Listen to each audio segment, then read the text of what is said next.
Hey guys, it's Tom, back with more Nier. Last time, we ran around doing a bunch of side quests. And this time, we're going to be continuing our main story here in the Forest of Myth. Alright, our objective is right there at the foot of the tree.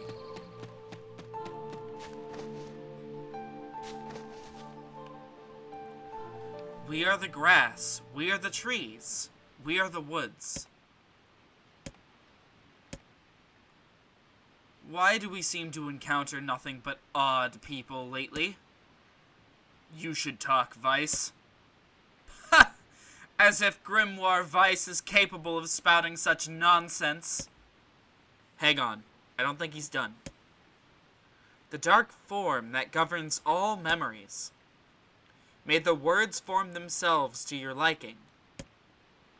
That would be nice. Black, pure darkness, painted over everything. Words, scattered here and there across the blackness. Kind words, difficult words, amorous words, all sparkling like in the dark like jewels. The words were few now, but time was shorter. Grabbing the words in desperation, the tree turned to the sky. "This is wrong," whispered the tree, in the voice of the wind through the leaves. "This is not how it was supposed to be. The plan has failed." Once, long ago, the tree had remembered everything about the world. This was its task, its purpose.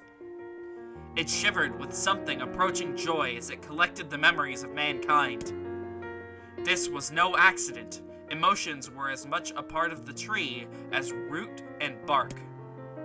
Memories collected like dew on the thick green leaves of the tree. And once they had formed a web that spanned the entire world. Words collapsed into sunlight before passing through the leaves and into the pool of memory. From the pool, the words joined together to form colonies. The colonies united into whirlpools of light, and the light coalesced into stars. Each star was a child of the tree, and it loved them all. Look at my memory. A child is here, brought low by disease. He is far too young to have suffered so. Thin beyond words, the boy's skin is a shade paler than the bleached hospital sheets upon which he lies. His parents no longer visit him, for they cannot bear to watch him suffer. The doctors have long since surrendered his fate to the gods. The boy, too, has abandoned hope. Strange emotions, weariness, hatred, swell within the dark recesses of his young heart. He tries to reject the black terror that germinates in his body, but no amount of effort or tears can drive the invader away. He has long ceased to resent his parents and doctors. Once he did, but now his pain is so great that there's little room in his heart to think of others. Only one person brings the boy comfort, a healthy young girl with tan skin and deep green eyes. She is a beacon of brightness and light within the boy's world. Her very presence is a comfort to him. But he is unable to look upon her face. Whenever they meet, the boy is filled with loathing for his own state. Soon, this loathing eats away at what joy he receives from the girl's visits. The girl will stop coming. He knows this. His every waking moment is spent in fear of this day. He thinks that if he could talk to her, if he could tell her of his feelings, that this might not be so, but this conversation never happens. The girl disappears. The boy dies alone. The tree scoops up this memory and carefully stores it within itself. Etched upon it is a single word, envy. Look at my memory. There is a female warrior. Her greatest enemy is a beast with red eyes that she cannot fully comprehend. When she strikes it with her sword, it turns into a pillar of salt and dies. But when the white smoke clears, a new enemy rises. And another. And another. The warrior knows that her struggle is folly, but fighting the unending stream of enemies fills her with a sense of joy and purpose. Somewhere deep in the warrior's drug-addled mind lies a vague memory of a daughter. Perhaps the child only exists in her head, the dying remnants of a powerful dream. She does not know. Her friends and fellow warriors come and go. Some flee in terror. Some are eaten. She began the fight with 63 companions, but most are gone now. The warrior's body shudders. She does not understand why at first.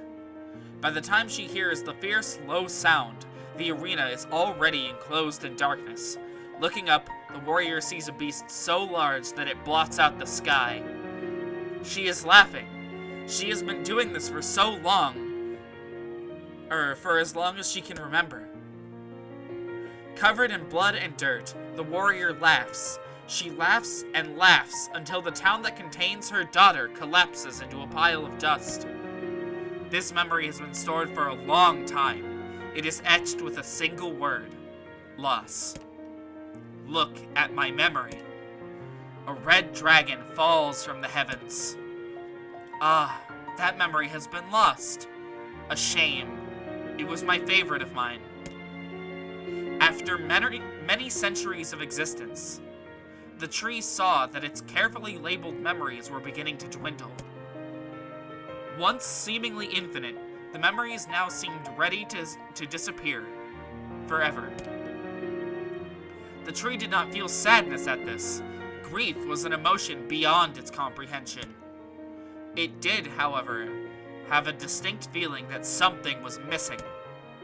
The mountain of memories it had so carefully assembled had disappeared. The tree stretched its branches as far as it could, but new memories refused to flow. The pool of memories was a black, empty pit, a hollow place where life had once flourished. The tree had lost its purpose. There was nothing to be done but sift through the few remaining memories littering the ground under its branches.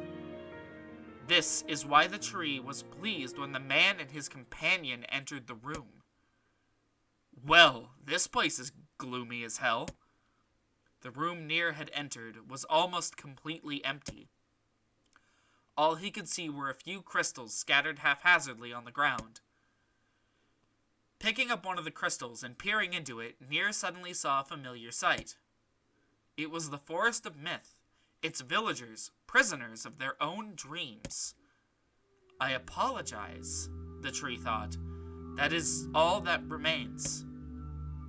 As Nier stared at the jewel, bewildered, a voice suddenly called out from the depths of his mind. The voice implored them to listen. It was an order. Following it was mandatory. Abruptly, the pair realized that they must listen. They must listen. Look! A small, shadowy presence appeared from beneath the floor. It looked to be a shade. The shade grasped several jewels in its hand. More jewels tumbled out of its mouth like shards of broken teeth, sights and sounds tinkling from each one before vanishing forever. The creature was abusing the memories, treating the precious objects like a collection of cheap playroom toys. This shade appears to be consuming the memories. That little thing? It's barely worth my time to kill. The tree extended a branch toward Nier. Without a second thought, Nier brought his blade down on the shade, tearing its stomach wide. Jewels burst from the shade and poured across the chamber floor. Look, thought the tree. There is the conviction memory I had lost, and satisfaction, and many others as well. Yes, this is good. The tree opened its mouth and attempted to speak, but no sound emerged. A millennium of silence and solitude had caused the tree to forget certain things. But rather than be upset, it greeted the development with good cheer. Focusing all its power on the riddle of speech, the tree formed a kind of makeshift vocal cord and tried again. Ahem! I implore... It spat out a glimmering green jewel. one more time. I implore you. There we are. What was the color of the lost envy? Green? It spoke. This shade has intelligence and emotion. Who cares? Nier brushed Vice's comment aside as his sword sliced through the shade's right arm. The shade extended its remaining arm to Nier. I must touch him. I must make contact. The moment its fingers brushed against Nier, the tree felt a warm sensation begin to burn. Something hot coursed through its fingers, up its arm, and out to its entire body. It was emotion, more than the entity had felt in centuries. The tree cried out in surprise and joy. 1,000 years alone, 1,000 years in a quiet contemplation.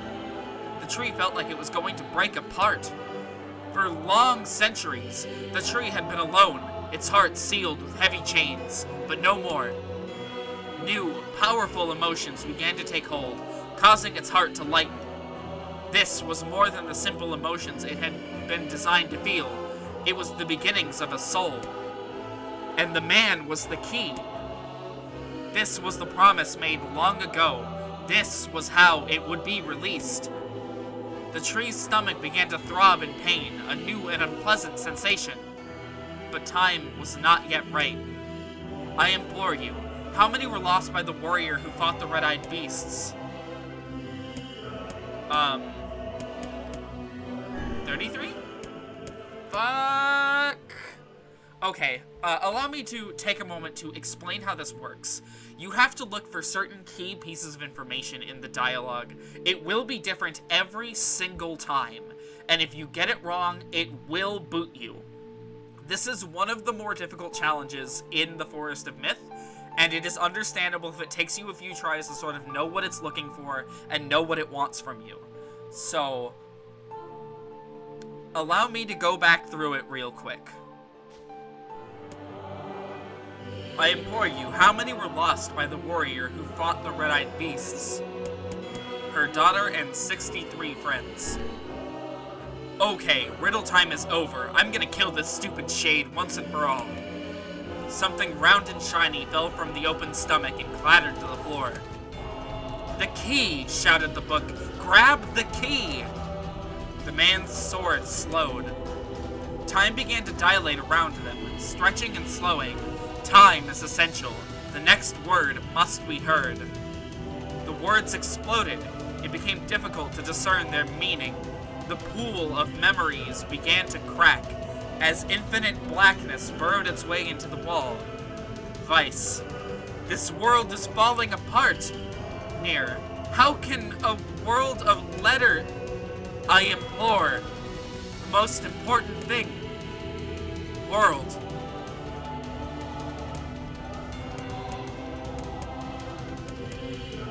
Yona.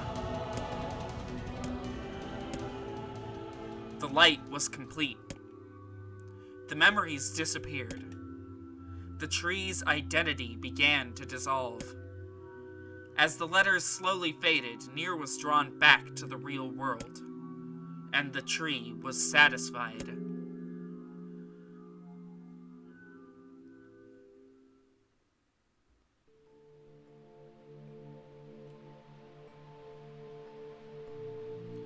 What in the...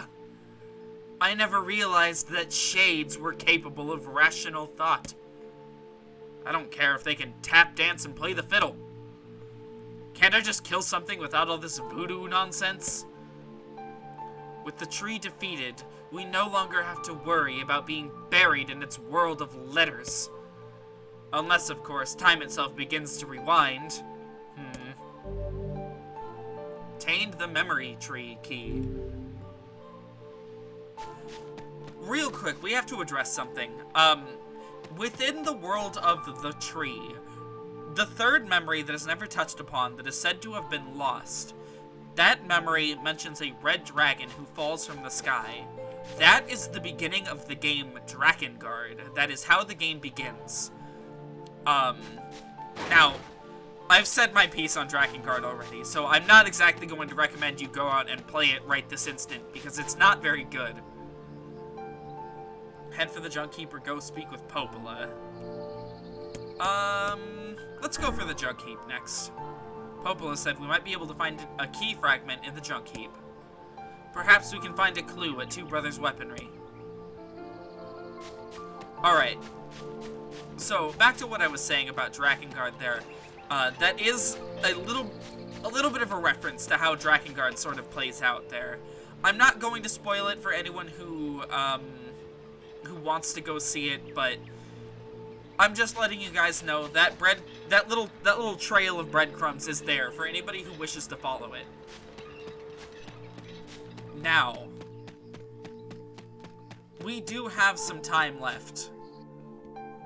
So, I think it would be of our best interest to go and cover at least one side quest. Today, Devila said that Kaine is put together in all the right places. I don't know what that means. Oh, Devila. Alright, so the side quest that we're going to take care of involves going to Facade.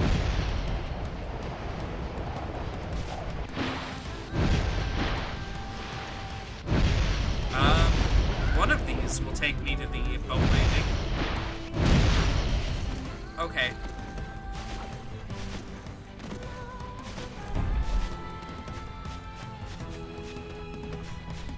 Even the little guys are covered in armor now. I think we've long passed the point where it's worth killing the shades on the field.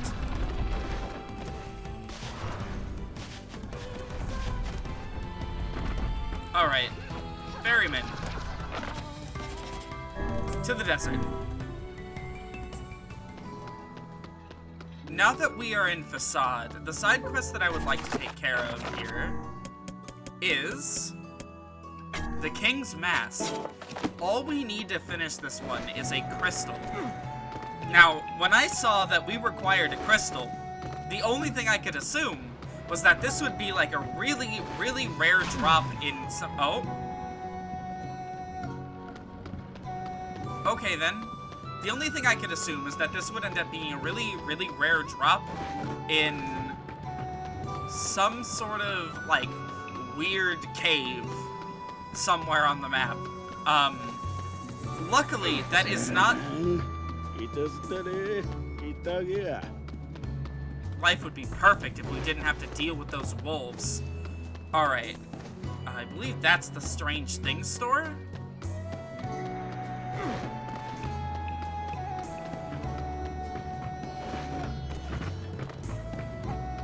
So we just need to head over here.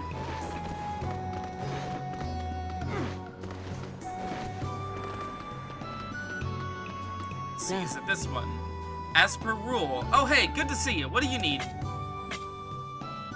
One crystal, please. It was really that easy this whole time. Come back anytime. Before we go and turn this quest in, I did want to check this shop over here. No.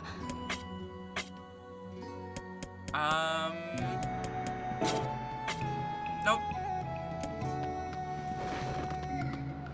I was hoping to be able to find the map for the outside area, but it doesn't appear that they have it. Hey. I've got your things. Now I can create the mask. Oh, thank you very much. What manner of ceremony is this mask for? The king shall wear this mask when he's pondering a new rule. That's a pretty specialized mask. Here is your payment, by the way. 10,000.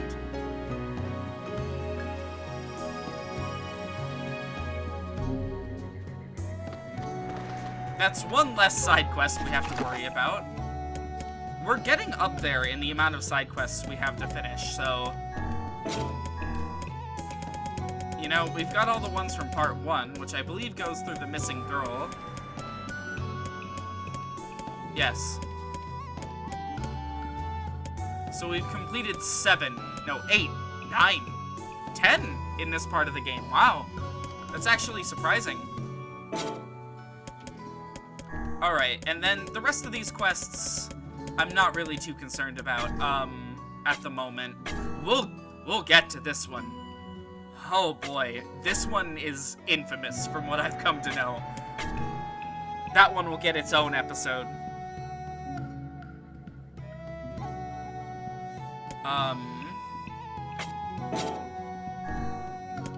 Otherwise, a lot of these are going to be just items I'm going to have to be farming for later.